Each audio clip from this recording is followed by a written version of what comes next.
Hola, this is Enrique Morones with Gente Unida and Sarah Bella, our producer, with another episode of Magnificent Mujer. And we're delighted that you're joining us today, like every Tuesday. And we have a fantastic and incredible Magnificent Mujer today. And she is none other than Council Member Vivian Moreno. Council Member, how are you? Good to see you again. Nice to see you, and thank you. Thank you for having me, and hello to everybody watching and listening. Sure, you're in great company. As I mentioned, not too long ago, we had Linda Ronstadt. We've also had Josefina Lopez, that you also know from Real Women Have Curves.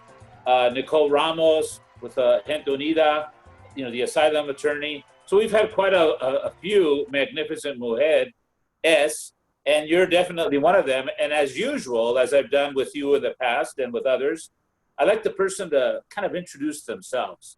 So I know that you're the council member in the 8th district, but I want other people to know more about you, and how would you identify yourself?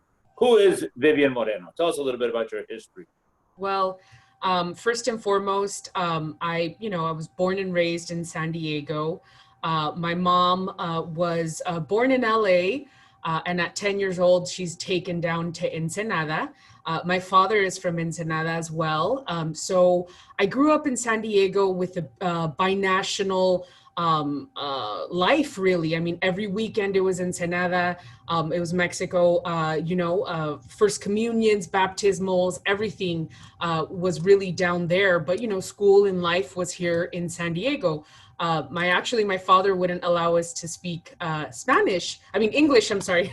My father wouldn't allow us to speak English at home. And it really, when I was young, it really would make me, just would make me angry. But, it was a big gift. It was a big gift in life, because I'm able now to connect in ways that are deep-seated and rooted into the person that I am right now. So I went to Southwestern College after I graduated from high school, then transferred over to UCSD. I'm a poli-sci major, so I'm a really big nerd deep down in my heart, especially when it comes to politics. Both my father and my mother were extremely hardworking people. My mom retired from Jack in the Box after 41 years, and my dad owned his own small business in Otay Mesa in the logistics industry. And so I was taught, just work hard and go to school, number one, and everything's going to come out okay. Well, I graduated in 2001, and everything was not okay. It was in the middle of a recession, and started working in the metal industry in the private sector. And it wasn't fulfilling. It was a good job and it was going to be lucrative, but it wasn't really fulfilling my political interest, my passion. That was political science, right? So I jumped on the San Diego County Young Democrats, the organization. I jumped on as a member. I eventually became the president. I met a very young gentleman by the name of David Alvarez. Jumped on his campaign in 2010. He won.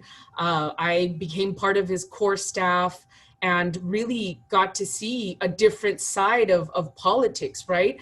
And so, because I had been a part of nonprofits, I had been a part of political organizations, but really we got to see how the city works and how government works, or how it doesn't work for people. And so those 8 years were very instrumental. I decided to run in 2016. I launched my campaign. I walked 8,000 doors. I think that commitment that my family showed me of working hard really paid off for my city council race, because, as I mentioned, I walk 8,000 doors. I ran against everybody. I ran against the Democratic Party. I ran against Labor.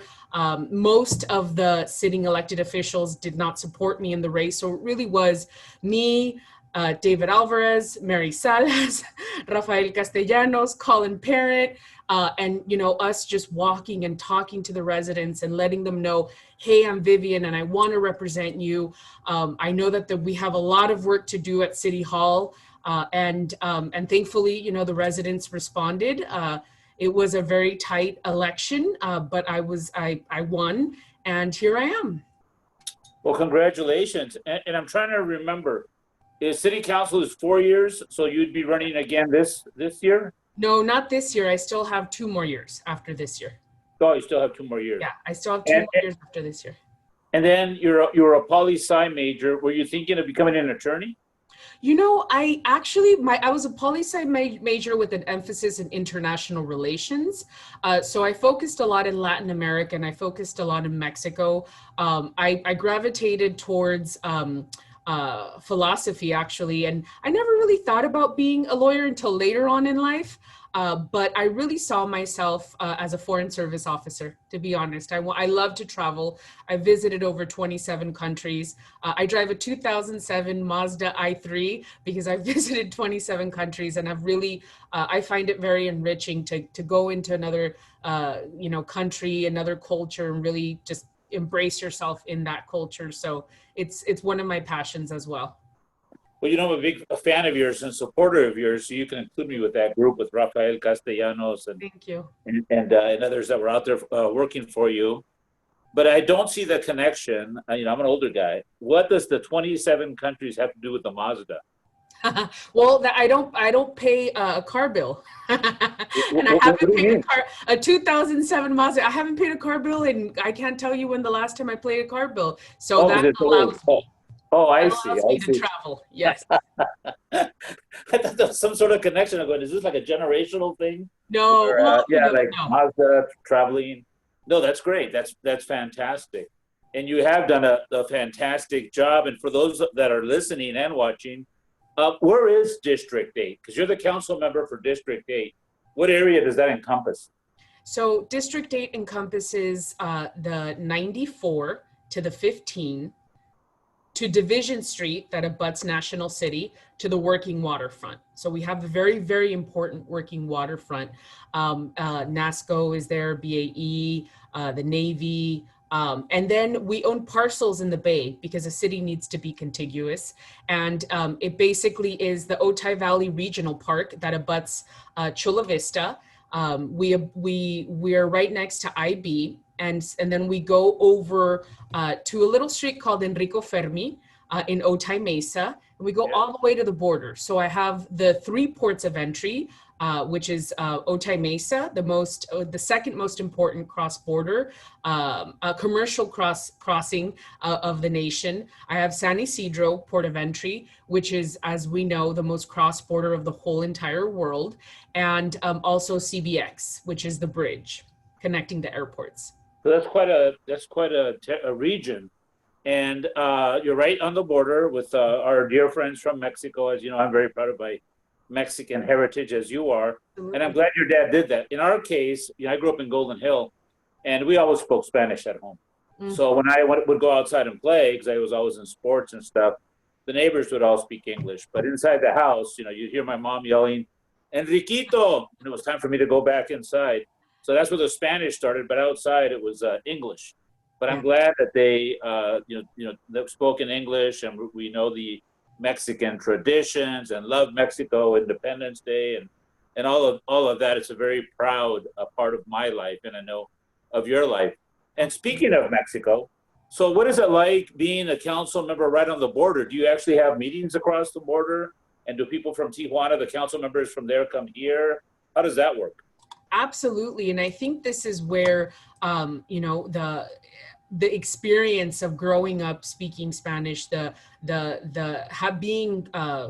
bicultural really comes into play, because a lot of the folks down there, it's a different, business is run different, governments run different than here in the United States. And a lot of it is relationships, right? So a lot of it is getting to know somebody. A lot of it is going to coffee, having lunch, and absolutely, I'm always reaching out to the council members, to the senators down in Mexico, and also to the leadership of the chambers of commerce down there.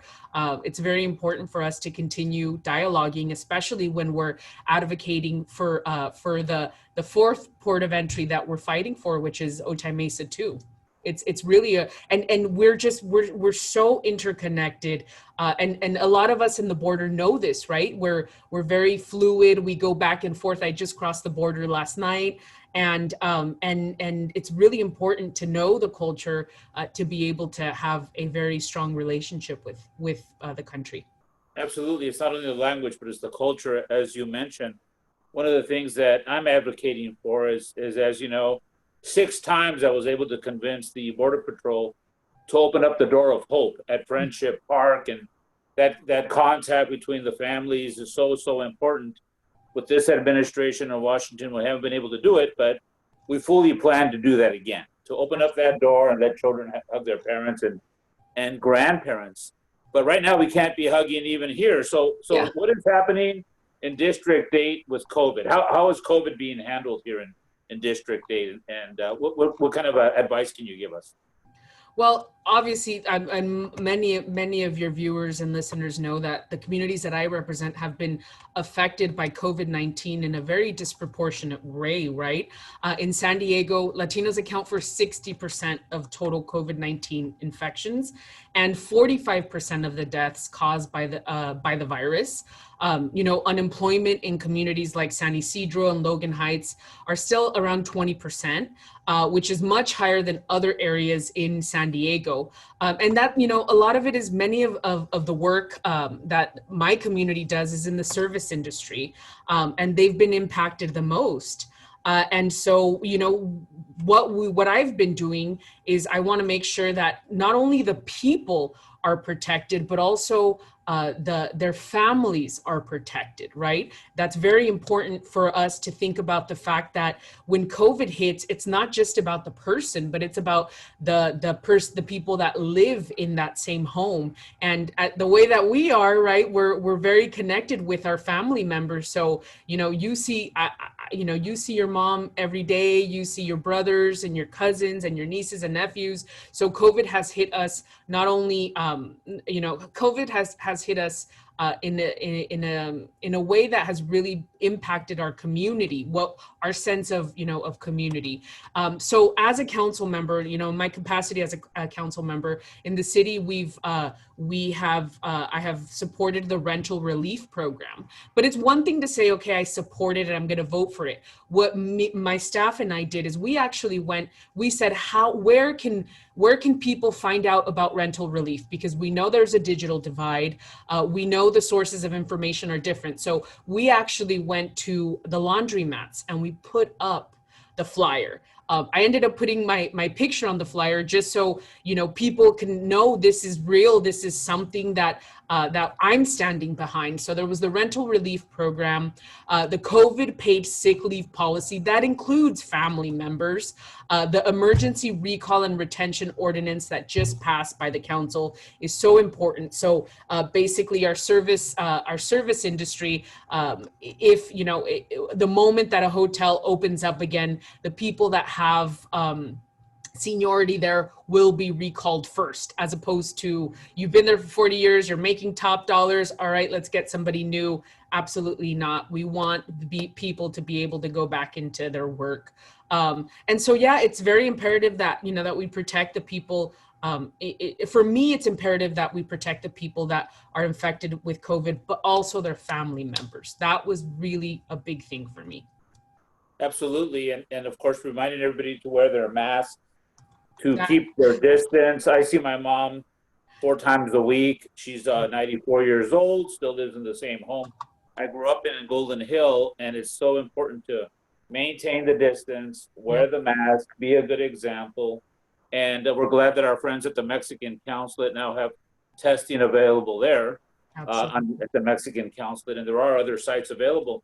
And to make sure that there are other sites available and that we're getting our fair share of equity in all of these types of issues, how important is it for us Latinos to be on boards, to run for office, to participate in the democratic process?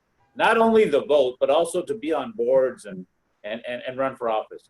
Well, you're speaking to a person that started on Mana de San Diego, right? I started as a mentor when I just graduated university. The number one thing that I needed was a job, and somebody turned to me. It was Marisa Bejerano. She was the president at that time. She turned to me and she said, "You need to be a mentor." I said, a mentor, I need a job. But that is exactly what I needed to be, was a mentor, right? And so it is so important for our community to be seen and heard, not only on nonprofit boards, which I really want to advocate for. As I mentioned, my mana was really instrumental in just pushing me into situations that I was uncomfortable with, right? Raising money, that type of thing. And so I always I'm very they're in a soft place in my heart.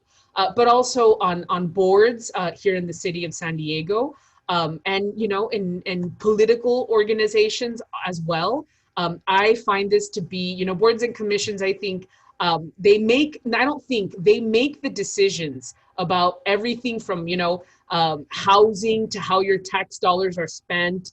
The policies, that are created directly impact social, economic, and also racial equity.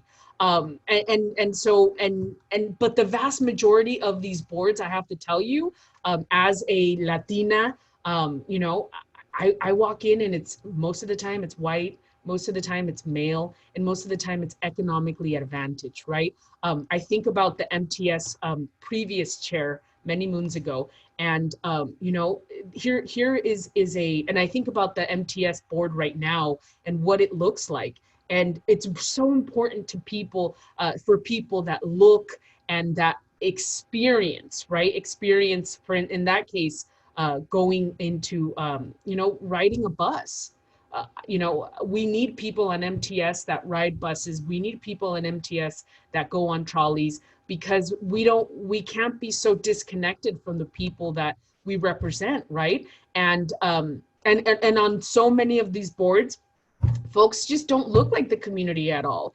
And I think if the decision makers don't share similar life experience with residents they represent, I don't think they could meet the needs of residents. And, for me, in my time as city council, I have prioritized placing Latinas on city boards and commissions, as well as recruited more District 8 residents to serve. I've actually nominated 15 people. And so I think, when the opportunity comes to serve or run, as much of a sacrifice as it was for me to become a mentor when I needed a job, we need to step up. We absolutely have to step up. And, and if you're serious about making changes, I need for the listeners and community members to respond to this call of action. I think it's very important. And I want to highlight one of the importance of community participation on the city's redistricting commission. And as many of your listeners know, redistricting is the process of redrawing the city council district boundaries. And we do this every 10 years following the very important federal census. Make sure you complete your census. The redrawing of district boundaries is basically designed to ensure that local legislatures are represented by the city's population, right? So, and the districts are used for the election of, in our case, for city council members, including recall, and also for filling any vacancies in the city council. So it's imperative that the commissioners are, not only geographically, socially, and also ethnically diverse. But we cannot forget also the community nonprofits. I want to highlight a few of them. Barrio Station is one of them. Chicano Park Museum, Casa Familiar, Chicano Federation, San Ysidro Health, Logan Heights CDC, MAC Project, House of Mexico, Sherman Heights Community Center, Environmental Health Coalition, and various YMCA boards. And they're doing really good work in our community. And I would encourage your listeners to reach out to these nonprofits. And, sometimes you start on a committee and then you move yourself up, right? But it's so imperative that we just give back, number one, and also get involved. It's very imperative that we get involved. Our community is really good at being chismosos and complaining, but what are you doing about it? So that's why I'll tell people, I'll go, I understand what you're talking about. Why don't you get involved in that board and that nonprofit? Mana de San Diego is a great example. Marisa did a fantastic job. I'm in touch with their current president, with Inez, and they just do great work. And it's so important that we know about these organizations, because a lot of times we don't even know. I currently serve on the county human relations board, and this is the county board And I wrote an article that there was an op-ed in the Union Tribune not so long ago talking about lack of Latino equity, because it's important that if we're 35% of the population, which we are, we should have 35% of the presence on these boards. And oftentimes we don't, and because of our culture, we sit back and we're quiet about it. I say we need to make sure that Latinas are represented, that the gay community is represented, that our Black brothers and sisters are represented. It's not just about, like, I'm very active with Black Lives Matter. Every day we have a walk for Breonna Taylor. We do a downtown walk every day until there's justice for Breonna. I've been doing a lot of the Black Lives Matter protests. As a matter of fact, our good friend Mario Torero made these two wonderful banners, one of George Floyd and one of Breonna Taylor, that I take around, and you see them in the newspaper oftentimes, talking about the newspaper. Laura Castañeda now has a senior role there at the paper and making sure there's community voices. So we got to acknowledge this and participate. Absolutely. And it's also shameful when somebody has an opportunity and then all of a sudden they kind of forget about the community and just think about themselves. We need to give back. We need to give back. And there's lots of opportunities. So I encourage people to get involved with these boards. With Marisa, her dad, the ex-police chief, David Bejarano. Remember when he was the chief, he implemented some policies that are still in place today about not asking for immigration status when you're pulled over. And that's why it's important to have people like us in decision-making positions. And, you know, I think that, you know, the nonprofits also play play a vital role to keep us accountable, right, as legislators. So if we look around, for instance, at all the directors that the mayor has, you know, how many of them are Latinos? And I think that if the community sees that we're not represented in leadership within the city, then it behooves those nonprofits to let us know, hey, you know, we need to get more leadership in these very important seats, right, that are making our decisions for what streets get resurfaced and how many parks we have opened up south of the 8, and, you know, different. It's just so imperative for us to, and not only that, it's imperative to give back. It's so imperative to give back, and the chisme is always good. So you definitely can count on that. You know, I made lifelong friends. You know, Delia Talamantes is a person that I just love and admire so much, and I met her through Mana. I met her through Mana, and I'm forever grateful for that. Another great example of leadership, Delia. And speaking of leadership, and as my generation is getting older, Delia's Connie Puente passed away not too long ago. Her sister Celia passed away a couple of months before that. She was on our board with the House of Mexico. And I was honored with being one of the persons that gave a eulogy. And I talked about how Connie would always never forget her roots. She would always open the Fandango restaurant so that, you know, we could have events there, fundraising events. And then everybody that was there at the service was saying, oh, yeah, she's there for me too, and me too. And she was just one of these people that quietly went about her business, but always gave back. And we got to remember those people. Absolutely. Because oftentimes we forget. And you mentioned in those nonprofits, one that's very dear to my heart, the House of Mexico. As you know, I started that way back in the mid-90s, 1996 to be exact. We're closer than ever, but we still don't have a House of Mexico. We will have one next year. It's going to be a duplex. We're going to be sharing it with Panama. Eventually, we want to have our own house, but that's a step in the right direction. Yet we want to celebrate our culture every day. We want children, regardless of their background, ethnicity, to be able to go to Balboa Park and to learn more about the wonders of Mexico, how beautiful Mexico is, and the other countries as well. Right now, we're in the last phases of the House of Mexico. We have a big campaign to raise the final amount, the current final amount, because it seems like there's a moving goal line, so we can finally realize that House of Mexico and have our celebrations every day, not just on holidays, but every day, so our children could be proud of who they are, and they can learn about our tradition, whether it's the music or the food, the art. It is so important, and to get that involved in the school system is something very important. So we appreciate all the help that you have given us and are continuing to give us with the House of Mexico. It's very important. And talking about art, before we went on, we talked a little bit about some of the murals. Some of the murals, like in Chicano Park, they did a wonderful mural for Anastasio Hernandez, whom, as you know, was killed 10 years ago.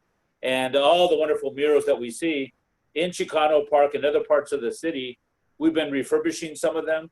I've had the honor of going with Mario and refurbishing this one, the Golden Hill Liquor one, and 32nd Imperial, etc. However, there's some that are disappearing. We got to make sure they don't disappear. We got to let people know, like you say, let the people know, hey, they're trying to destroy this mural. Don't let it happen. We have to remember our history, and we have to honor those that are with us while they're still with us. Too many times we wait till it's too long. Yeah. So it's important that we inform people about those issues.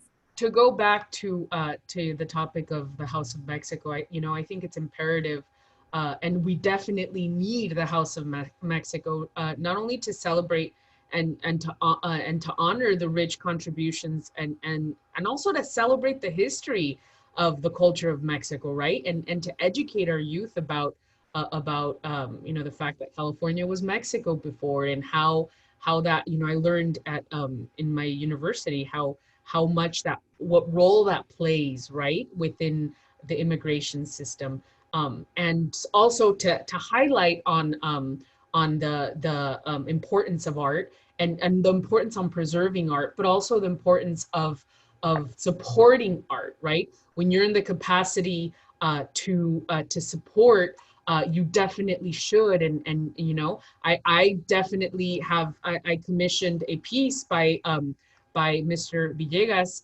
who's also a muralist at Chicano Park, not only to celebrate the work that he's done, but also to celebrate the work, the person, the artist that he is, right? It behooves me as a person who not only supports the arts, but also supports our Latino brothers and sisters, right? So I had this piece commissioned, and I mean, it's every time I see it, it brings me so much joy. So it's very also imperative that we support artists, living artists, how you said, celebrate them as they're living, as they're working, because they are a fabric of who we are. That's right. Is that piece behind you on the wall there? Yeah. Beautiful, beautiful. Yeah, and we want to support small business. We want to support the artists. We want to support the community. They have these walking tours now in Barrio Logan, which I was reading about recently. I'm a regular down there.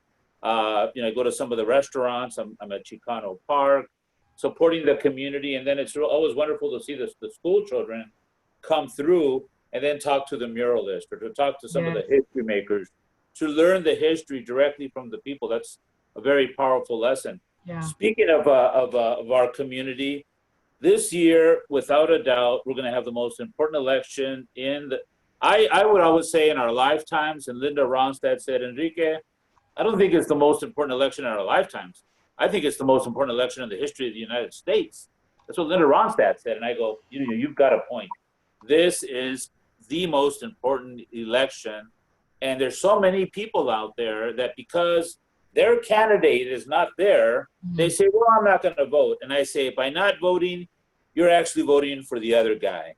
So how important is it for the Latino community to step up to the plate and actually participate in these elections November 3rd? My God. Well, I mean, I agree. This is one of the most important elections ever in our lifetime. As a person who enjoys traveling abroad, it's an embarrassment, to be honest, to have the leader that we have right now, or lack thereof that we have. And it's so imperative for us as Latinos to come out and vote. California alone holds roughly a quarter of the nation's Latino electorate. There's 7.9 million Latinos eligible to vote right now. And Latino eligible voter turnout in California was at 23.3% in the 2016 presidential primary, which was up from 10.1% in 2012, that presidential primary. So we're moving in that direction, but we still need to continue, to push for not only us to vote. So number one, it's register to vote, right? But also get out and actually vote the day of. Women vote at a higher rate than men all across, racial and ethnic groups in the U.S. And the gap is particularly wide for the Latino voter. So I think a really big key to winning the Latino electorate is to focus on Latinas, right? Because we if Abuelita says to vote, guess what we're doing? We're voting, right? Like there's nothing that we can say or do to not have it be that way. I think it's also imperative that all of us are now voting by mail, so that's obviously a really big lift because some of us in the Latino community, we hold 2-3 jobs, so that's going to be really good for us to focus on the vote by mail, and people need to remember that if you have your ballot, I'm a vote by mail ballot holder. I hold it until the actual day of the election. Why? Because I want everything sent to me. What just a quick interesting fact is that if you want the campaign solicitation to stop when you're getting closer to October, for all those voters out there, just vote and we'll stop talking to you because you voted, right? So there's nothing, we don't want to spend any money on you anymore. So vote by mail, vote early, but also not only in the presidential election, which is so imperative, but also there are, at the local level, your city council members. I'm going to have 5 new colleagues, and on the council, we're going to have a new mayor, and thank God our mayor is a Democrat. We have 2 Democrats running, but also we have very important ballot measures that are going to impact San Diego. One of them is police reform. The other one is how we vote in school board elections. And one of the very important things that I did as the San Diego County Young Democrats president was we started this program called UCSD Votes, right? And nobody was paying attention to UCSD or the UTC area in 2012. And we said, okay, you're going to vote for the president, right? You're going to vote, but you also need to vote down ballot, right? So we got, some good Democrats elected in 2012. And it's funny because 3 weeks before the election, Voice of San Diego did an article about this triangle, and nobody was paying attention to the triangle. Well, guess what? The Young Democrats were with this UCSD Votes program. We hired a campaign manager. We got into places that people couldn't traditionally get into, and it was really important, and it was imperative that not only are we going to vote the top of the ticket, but we're going to vote down the ticket. That's very important as well. It's very important because in 2016, as you know, 64 plus million people voted for Hillary Clinton, 62 million for Trump, and 100 million didn't vote. And that really killed us. So what happens is if you're thinking, well, so-and-so is not my candidate, vote. You got to vote. You got to vote because otherwise you're voting for the other side. And those other candidates that are down the line or down the ballot, maybe they're the ones that you want. So participate. And one thing a lot of people don't know is if there's like a voting for a judge and you really don't know, just skip that one. Just skip. It's not like you have to vote on every single thing, but but you got to participate in the process. With Gente Unida, the organization that I launched relaunched November of last year, we have 3 main focuses. One is education. Mm-hmm. So I go all around and speak, travel around the world, etc. Although now it's just by Zoom for the moment. Mm-hmm. 2 is the migrant children. So every month we go down to Tijuana, we bring masks and food and supplies. We're doing that every month. We never have stopped doing that because, as I've always said, a society is judged on how we treat our children. Mm-hmm. And I'm working very, very actively with Black Lives Matter, especially the children, in Black-Brown relations, working on Black-Brown relations. Absolutely. Working with the kids. You mentioned the Voice of San Diego. I'm going to be joined by a dear friend of mine, Yusef Miller, from the Racial Justice Coalition, and we're going to give a talk at Polyfest, the Voice of San Diego event in October, where we're going to talk about the importance of Black-Brown relations.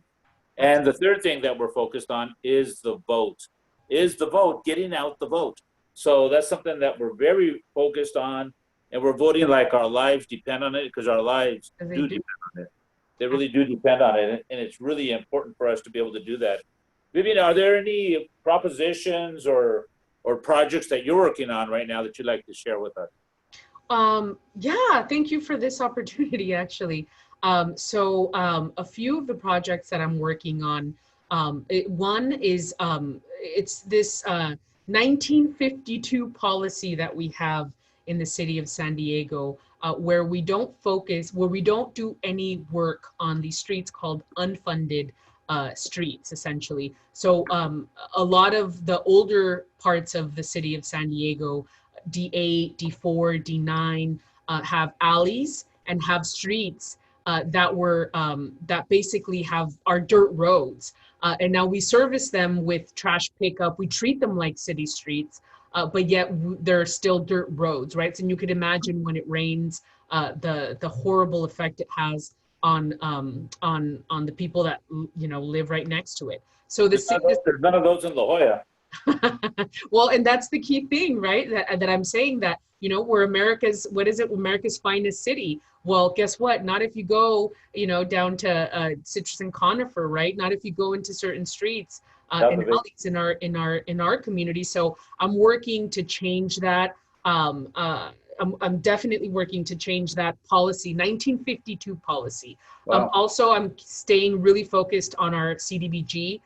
We are why the CDBG money comes in to the city of San Diego, because of our census tracts. And I want to make sure that we keep on spending it in our communities as opposed to spending it on street lights, right? To surveillance. What is that? What's CBDG? Community Development Block Grants. Oh, okay. That's the money that we get from the federal government based on our low to moderate income census tracts. We're also working on climate equity fund. And so basically, I want to create a fund that is going to be focused on communities like D8, D9, and also D4, right? So to focus on sidewalks, parks, trees, planting. And so this fund is basically, I'm going to get into the weeds here, but this fund is really going to come in. The money of this fund, I hope, is going to come in through our gas tax fund that we get, through our Transnet fund that we get, and also through our franchise fee that we have with our public utilities provider, electric and gas provider. And so those are a few things that I'm focused on. A lot of, in regards to my community, we're playing catch up, right? We have 3 plots of land that I could think of right now that was promised to the community 30 plus years ago now. And they said, this is where you're going to have a park. And yet it's still sitting vacant, right? So what does that do what does that do to the community, right? So that means that your grandma can't walk, right? And she can't help her diabetes, bring down her diabetes. Her grandson can't go outside and play. Why? Because it's a dirt chained fence on the property. And also, what does that do to our environment, right? What does that do to the air that we breathe? What does that do to the standard of living to the people that are around that chain link fence? And so those are the things that we're hoping that this fund will be able to address some of those issues that we've had in the city. That we have had some leaders say, hey, this is a problem. Well, now what I'm saying is that, hey, this is a solution to the problem, right? This is how we can address some of these issues. Yes, it is very important for us to slurry seal and to fix the streets, I should say. It's very important for us to fix the streets, but the quality of life, right? The quality of life for our residents is imperative to me. Those are really good causes. So as always, you're always on top of these issues.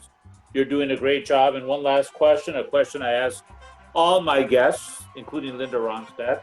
I'm still off of that high. And as a matter of fact, not only Linda Ronstadt, but you know who's going to be coming on also? Carlos Santana's lead singer has said, Andy Vargas, that he wants to join us. The last question, as people are coming in the background there, to Vivian Moreno, what is love? Oh my gosh. To Vivian Moreno, what is love? Love is life. It's everything.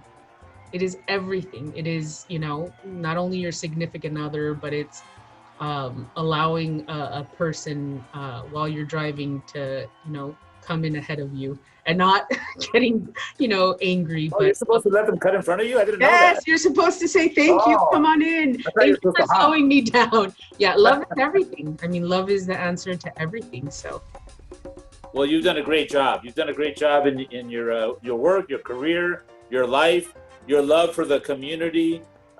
So as it is Hispanic or Latino Heritage Month, que viva Mexico, que viva. que viva Viviana Moreno and your family. Thank you very much for all you do, and we'll be out there to continue to support you in your efforts. Thank you. Muchísimas gracias. No, So on behalf of Sarah Bella, our producer, Enrique Morone is your host.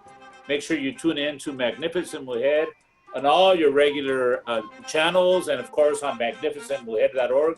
Muchísimas gracias, and don't forget, amor sí se puede. Se puede. Vote. Yes. Okay, Vote. gracias. Thank you you. very much. Bye-bye. Adios. Thank you. I like the signal at the end where somebody walks in. Like when we're in a meeting. Okay, in 15 minutes, walk in. Get that guy out of here.